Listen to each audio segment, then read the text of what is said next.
Semifinal होगा पहला भारत और न्यूजीलैंड का। भारत जो क्वालिफाई करी नंबर 1 पे, न्यूजीलैंड जो क्वालिफाई करी है नंबर 4 पे। न्यूजीलैंड का जो सफ़र है अभी बड़ा इंटरेस्टिंग रहा है क्योंकि इनके कप्तान जो हैं वो अवेलेबल नहीं थे, फिर आए एक मैच खेलने के लिए, फिर उनको चोट लग गई, अजीब और गरीब सी चोट लगी उनको, फिर चोटिल हो गए, फिर और प्लेयर चोटिल हो गए। इनके भी थोड़ा वास्तु खराब रहा है इस विश्व कप का। काफ़ी वास्तु खराब रहा है क्योंकि हम बात कर रहे थे केन विलियमसन जो शुरुआत नहीं करी, फिर कमबैक किया, बहुत तगड़ी बल्लेबाजी कर रहे थे, लेकिन इन सब में सबसे अच्छी चीज़ जो उभर के आई वो जो है टॉम लैथम की कप्तानी। आई थिंक वो एक बहुत मुश्किल काम होता है जब आप एक तरीके से टीम खेलती है और डायरेक्ट वर्ल्ड कप में आपको कप्तानी करनी पड़े। वहाँ पे हेनरी बहुत बढ़िया गेंदबाजी कर रहे थे, मैट हेनरी, अब वो इंजर्ड हो गए चालू मैच में। एक टाइम पे तो ऐसा लग रहा था कि सपोर्ट स्टाफ में से किसी को फील्डिंग करने जाना पड़ेगा क्योंकि उतने प्लेयर्स सारे इंजर्ड हो गए थे। बट इन सब में न्यूजीलैंड एक ऐसी टीम है ना, हर बार वो कुछ ना कुछ करके सेमीफाइनल तक पहुंच जाती है। जो एक टीम एफर्ट की जो बात करते हैं, किस तरह से अंडर द रडार आके परफॉर्मेंस करके जाना है, वो न्यूजीलैंड की टीम करती है। वो अपने दायरे में रहती है, ऐसा आपको देखने नहीं मिलेगा कुछ एकदम ही बड़ा कुछ कर दिया। लेकिन आप देखेंगे end of the world cup तो टीमें तो न्यूजीलैंड आपको ना ऊपर 1 से 4 में नजर आएंगी और इस साल भी उन्होंने उसी तरह का क्रिकेट खेला है। देखिए आप ये समझ जाएंगे क्योंकि आज दिवाली की शाम है, क्या पता आदमी को पत्ते उत्ते लगा रहे हो, तो ये न्यूजीलैंड का सेमीफाइनल का ना कंपलसरी ब्लाइंड है। ये पिछले कुछ विश्व कपों से ऐसा ही चल रहा है। पर केन विलियमसन चोटिल हुए, टीम में नहीं रहे, इसका दर्द तो हमारे भाई भी जानते हैं। इनकी टीम के साथ भी हुआ था पहली मैच में। पर केन विलियमसन वापस हैं, कप्तान है, आपने इतना समय बताया उनके साथ, एक ठहराव है उनमें जो आई थिंक न्यूजीलैंड की टीम के साथ बिल्कुल फिट बैठता है।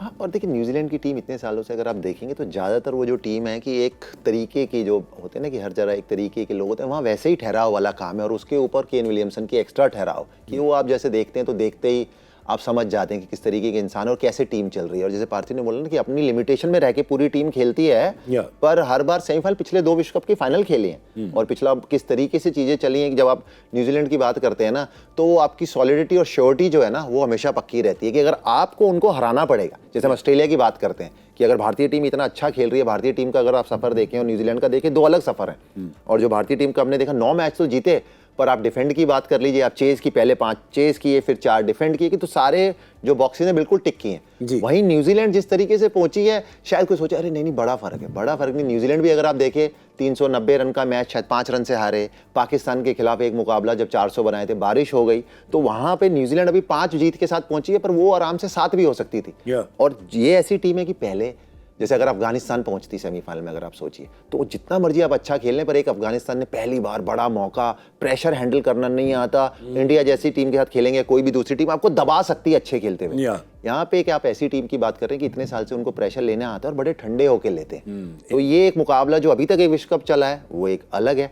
अब बात जो फिनिशिंग लाइन वाली आई है ना, तो भारत के सामने आई न्यूजीलैंड जैसी टीम, तो भारत को जो खेल अभी तक दिखा रही है उसी तरीके का दिखाना पड़ेगा। ये उस प्रकार की टीम है, उनको नीचे दबाने के लिए और बिल्कुल लिटाने के लिए। और एक भी चीज़ है, अगर जो हम देख रहे थे सारे जो भारत मैचेस जीता है, एक ही टीम ऐसा लग रहा था कि जहां पे भारत दबाव में आया था, जब रविंद्र जडेजा और विराट कोहली की मैच एंड तक थोड़ा लेके गए थे, वहां पे भारत को अगर किसी ने टक्कर दी थी तो ये वो न्यूजीलैंड वाला मैच जो 4 विकेट से जीते, जहां पर विराट कोहली आखिरी ओवर में आउट हो गए।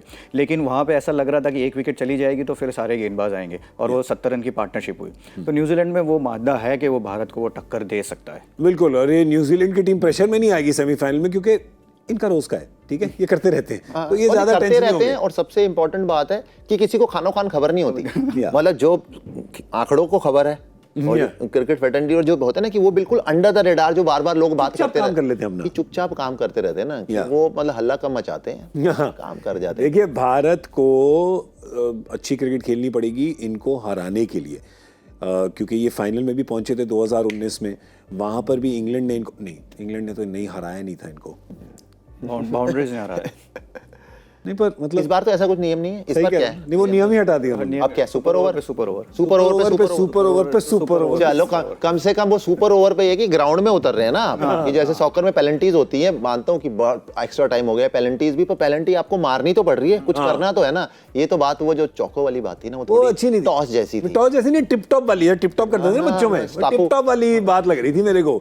तो हाँ, तो चलिए इंग्लैंड ने तो वो काम नहीं किया था फाइनल में, पर इंडिया को करना पड़ेगा सेमीफाइनल में।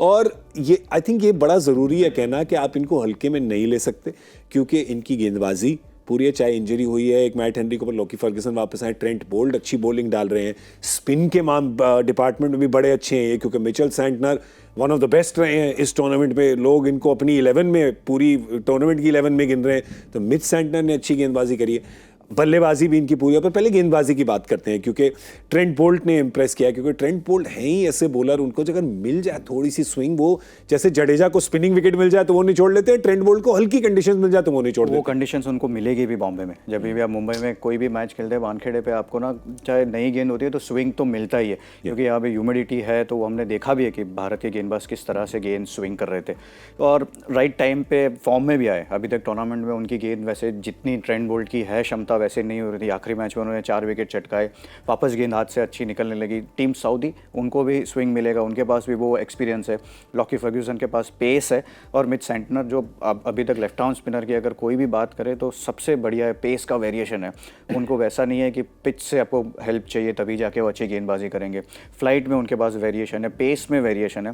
तो ये इस तरह की जो टीमें होती है वो अपना काम करके जाती है, और जिस तरह का ग्राउंड पे हम खेलने वाले, तो वो भी एक टिपिकल थोड़ा सा ट्रिकी ग्राउंड है कि अगर आप सेकंड बल्लेबाजी करेंगे, पहले 10 ओवर में अगर चेस कर रही है भारतीय टीम, तो अगर वहाँ पे विकेट नहीं गए तो फिर ना चेस हो भी सकते हैं। अगर न्यूजीलैंड चेस कर रही है और भारत विकेट नहीं ले पाई तो रन्स हो जाते हैं। तो ये थोड़ा सा ना मामला उस तरह का है कि पहले बल्लेबाजी करना चाहेंगे, क्योंकि नॉकआउट गेम है, तो कोशिश वही होगी कि भारत टॉस जीते, रन्स लगाए बोर्ड पे और फिर प्रेशर डालें। और भारत की टीम पर नजर डालने की जरूरत नहीं है, कोई बदलाव नहीं होगा उस टीम में, हटा दो, कोई बदलाव नहीं है, इसी 11 के साथ खेलते हैं, और आपको पता है इसी 11 के साथ खेलेंगे, खुदा न खास्ता कुछ अगर हो जाए तो कोई चेंज होगा, पर अदरवाइज अगर सब चीज़ें ठीक रहीं और सबकी मांसपेशियाँ ठीक रहीं और कोई गोल्फ कार्ट से ना गिरे या कुछ ऐसा ना हो, तो फिर यही टीम खेलेगी। पर टॉस के बारे में आपका क्या ख्याल, टॉस जीतें तो पहले बल्लेबाजी करें?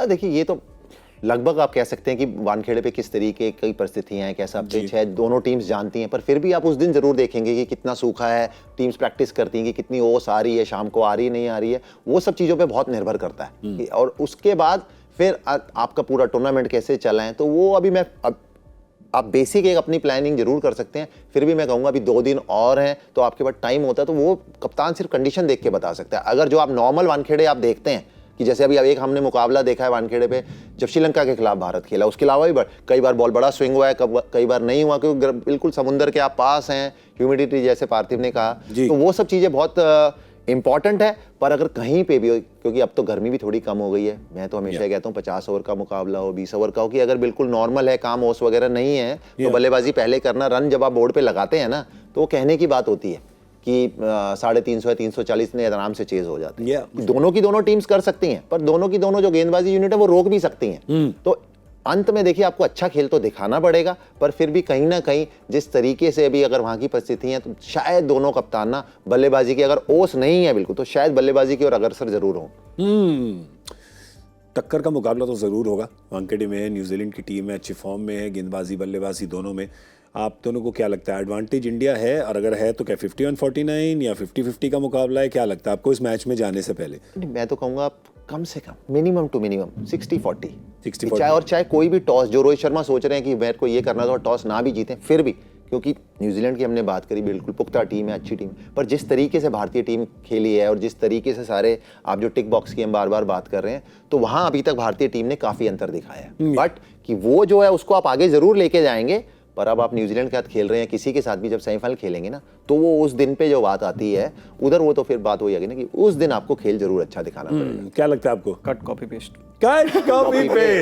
चलो जल्दी नहीं, बेसिकली वही बात है। फ्लाइट तो नहीं, अभी कैंसिल हो गई। नहीं, अभी खबर आई कि फ्लाइट कैंसिल हो गई, तो उसने कहा बेसिकली चलो थोड़ा बढ़ाते हैं, थोड़ा शो लंबा कर देते हैं। तो आई थिंक एक ही बात होती है, जब सेमीफाइनल में पहुंचते हैं, नॉकआउट मुकाबले में आते हैं, तो फिर आप किस तरह से प्रेशर हैंडल करते हैं उस दिन, उसके ऊपर सब कुछ निर्भर हो जाता है।